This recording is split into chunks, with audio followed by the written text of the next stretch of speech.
Picture it. You're in a meeting and someone forgets to mention your contribution, then watches your face like they're reading a thermometer. You're at dinner and a friend slips a joke that sounds playful but lands like a small slap. Then they smile too long. You're in a relationship and your partner asks an innocent question that's really a trap, and you can feel the air change. You post something online and one person always reacts the same way. Not support, not silence, something colder. A little dismissive comment, a subtle correction, a concern that feels like a needle. And the worst part is you can't prove anything. It's all clean, all deniable, all designed to make you look paranoid if you call it out. Your chest heats up, cortisol spikes, your jaw tightens. You feel the urge to explain yourself, to clarify, to restore peace, because your nervous system still believes social harmony equals safety. But this is where you get played. The one who explains is the one who is on trial. The one who reacts is the one who gets steered. The one who seeks clarity is the one who hands over leverage. The one who stays composed is the one who controls the room. Machiavelli understood something most modern people are too soft to admit. Hatred doesn't always arrive with shouting, it arrives with strategy. And the person who secretly hates you doesn't want an argument. They want a frame where you're the defendant and they're the judge. They don't need to defeat you in public. They just need to seed doubt around you like poison in a well. Because once the room believes a story about you, your truth becomes irrelevant. In their hands, the frame is a courtroom, and your reputation is your throat. Every extra word you offer is another inch of rope. But what if you didn't? What if you stopped treating subtle hostility like a misunderstanding and started treating it like information? I'm going to show you how to spot the early signs of secret hatred before it turns into sabotage. I'm going to show you how to read the polite attacks that are really tests of your rank. I'm going to show you how to flip the frame so their hidden agenda gets exposed without you ever looking emotional. And I'm going to show you how to become so strategically untouchable that their resentment has nowhere to attach. But there's a price. You have to kill something childish inside you. You have to kill the need to be liked by everyone, the need to be understood, the need to believe that good vibes means good intentions. Because the moment you demand comfort, you become controllable. And people who secretly hate you love controllable targets. If you can kill that need, you become dangerous. Let's begin. You've been taught the wrong model of danger. You think hatred looks like an enemy. You think it looks like aggression, conflict, open disrespect. That's the movie version. Real hatred in adult life is usually quiet, rational, and patient. It hides behind competence. It hides behind humor. It hides behind concern. It hides behind the mask of friendship.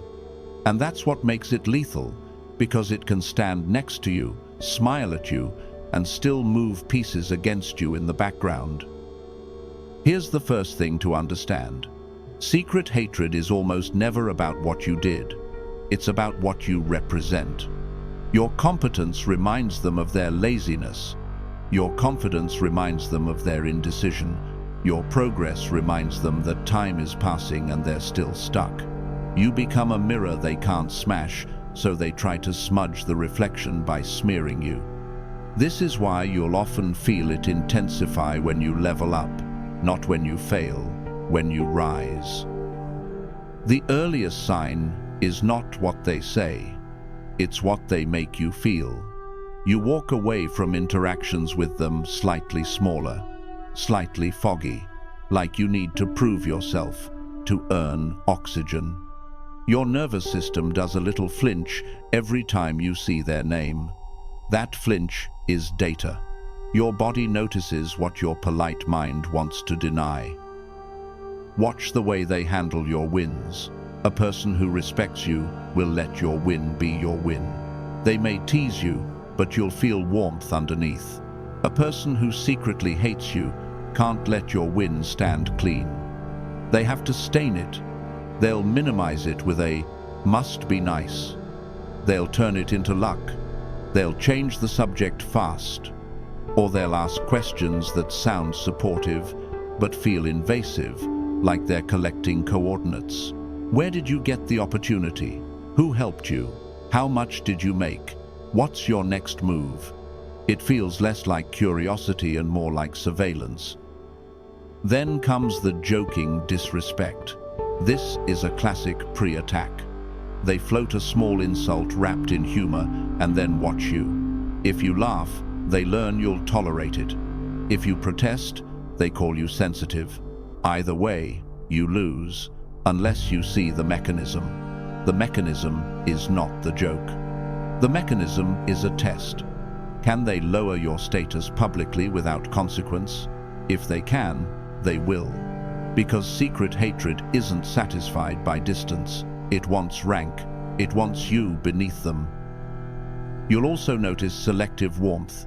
They can be charming in private and cold in front of others, or supportive when it benefits them and absent when it benefits you. This inconsistency is not mood, it's strategy. They're calibrating how much proximity to you helps their image. They want access to your energy, your information, your network, but they don't want you shining brighter than them in public. So they pull you close, then subtly dim you. Pay attention to how they respond when you set a boundary, even a small one. A healthy person adjusts. A secretly hateful person resents. They act offended. They punish with silence. They make you pay socially for not obeying. They turn your boundary into a moral crime. You can almost hear it. How dare you not be available to me?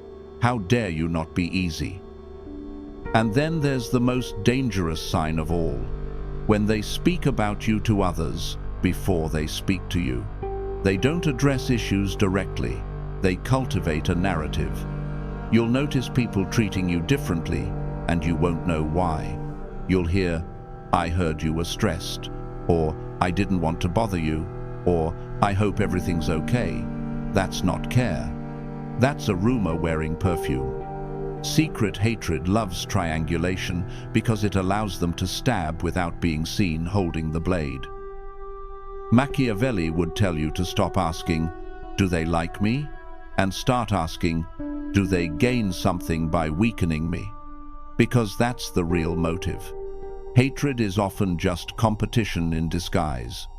Not always for money, sometimes for attention, sometimes for social rank, sometimes for control of the group's emotional center, sometimes for the simple relief of seeing you fall so they can feel taller without growing.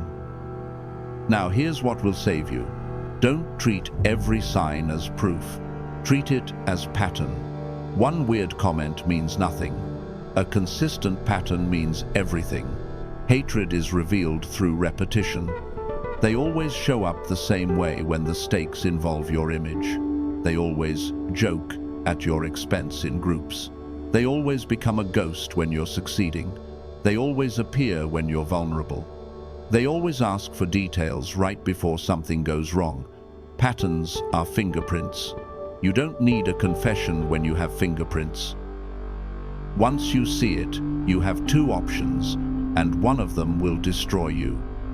The weak option is confrontation for emotional closure. You corner them. You ask, "Do you have a problem with me?" You demand a clean conversation with a dirty player. And they will smile. They will deny. They will flip it.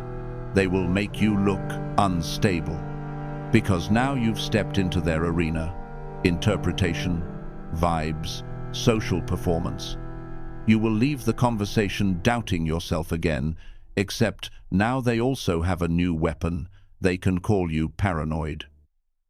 The strong option is to stop trying to win their heart and start controlling the frame. You don't need them to admit hatred. You need them to lose leverage. This is Machiavellian realism. You don't fight the snake in the grass by arguing about whether it's a snake. You redesign the garden so snakes can't reach you. The first move is silence with awareness.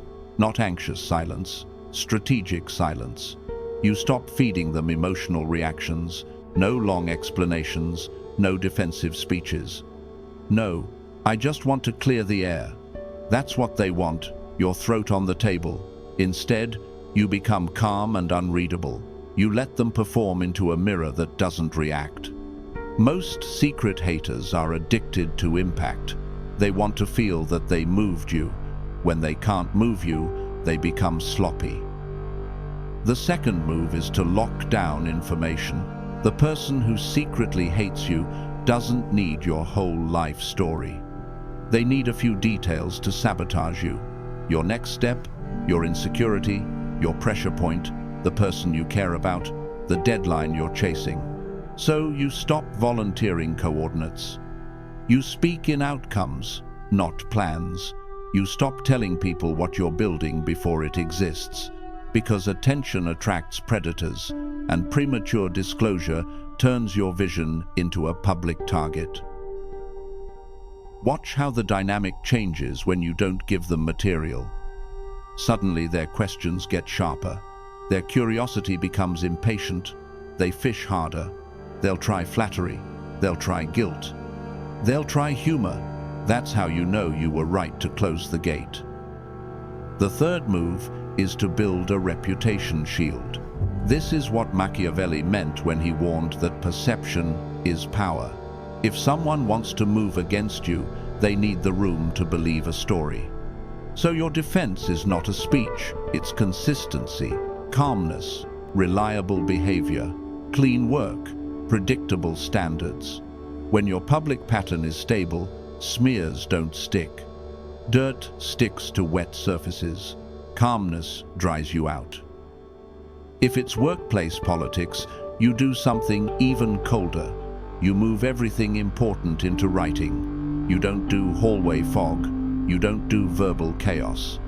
You confirm decisions, deadlines, and responsibilities in clear messages, not to be petty. To remove their favorite weapon, deniability. Dirty players love conversations that evaporate.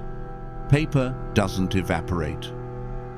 The fourth move is selective proximity. Most people think cutting someone off has to be dramatic. It doesn't. Dramatic cutoffs create war. Quiet distance creates peace. You reduce access without an announcement. You become busier. You take longer to respond. You share less. You meet in groups instead of one-on-one. You become polite but unavailable. You turn the relationship from intimate to formal. And the reason this works is because hatred needs proximity to do damage.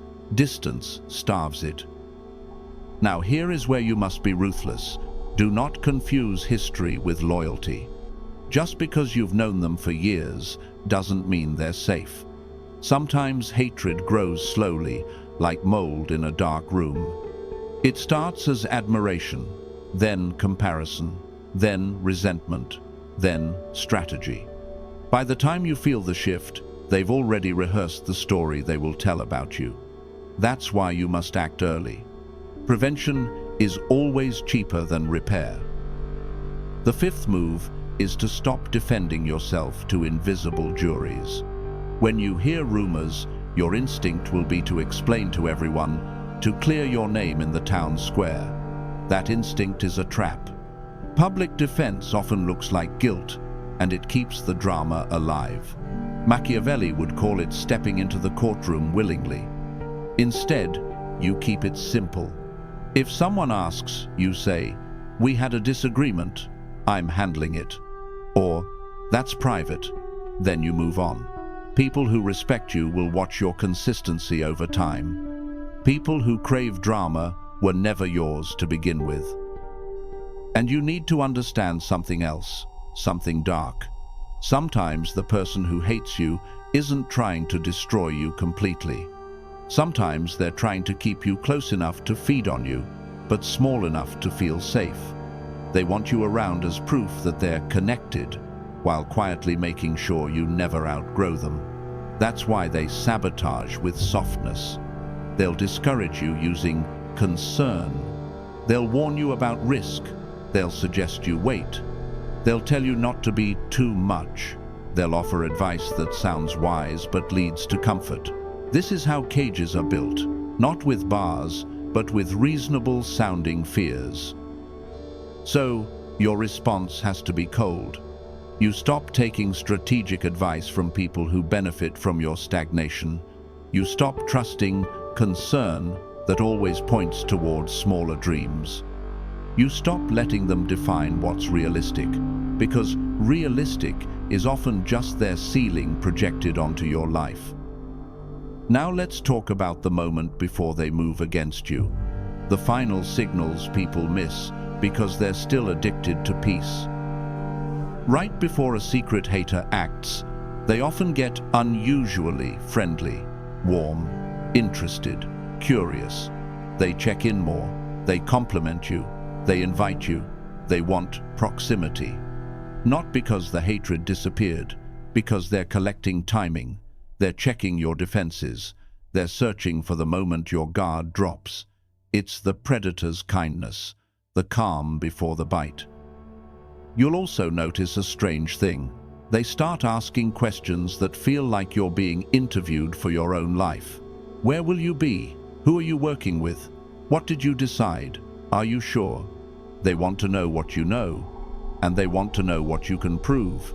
Because when they move, they want you confused, isolated, and slightly late to defend yourself. Not with a speech, with reality. So the moment you feel that shift, warmth that feels performative, curiosity that feels intrusive, you don't panic, you don't accuse, you simply tighten the frame. Less access, less information. More calm, more documentation, more allies. And yes, allies matter. Not a crowd, not a gossip circle. Quiet allies. People who have seen your character long enough to not be hypnotized by a story. Machiavelli knew this. You don't survive politics alone. You survive with a few stable pillars who don't move with the wind. Secret hatred loses power when you're not isolated. Now take a breath and listen carefully, because this is the part that will sting. You may be too likable, too forgiving, too eager to keep the peace, and that peace is often just delayed war. Your desire to be seen as fair can become the very weapon used against you, because secret haters rely on one thing: your reluctance to look harsh. They know you don't want to be the bad guy. They know you'll hesitate. They know you'll give one more chance. That hesitation is where they plant the knife. So you upgrade your identity. You become the kind of person who can be misunderstood without collapsing. You become the kind of person who can be disliked without negotiating. You become the kind of person who doesn't need everyone to approve of your boundaries for them to be real. That's the sovereign level. You're not here to live in paranoia, you're here to live in clarity. Paranoia sees enemies everywhere. Clarity sees patterns and adjusts access. The difference is emotional reactivity. Paranoia panics. Clarity moves quietly. And once you start moving quietly, a beautiful thing happens. The secret hater reveals themselves without you ever having to drag the truth out of them. They get frustrated, they test harder, they escalate. They try to provoke a reaction, they try to recruit others, they try to force you into the courtroom. You don't go. You stay calm, you stay consistent, you keep your work clean, you keep your public behavior boring, you tighten your circle, you speak less, you watch more, you let their impatience expose them. Because the person who hates you wants movement. They want you emotional, they want you chasing. When you don't chase, they start bleeding information through their behavior. They show their intent through patterns you can't unsee. That's the goal, not to win an argument with a hater, to become someone they cannot attach to.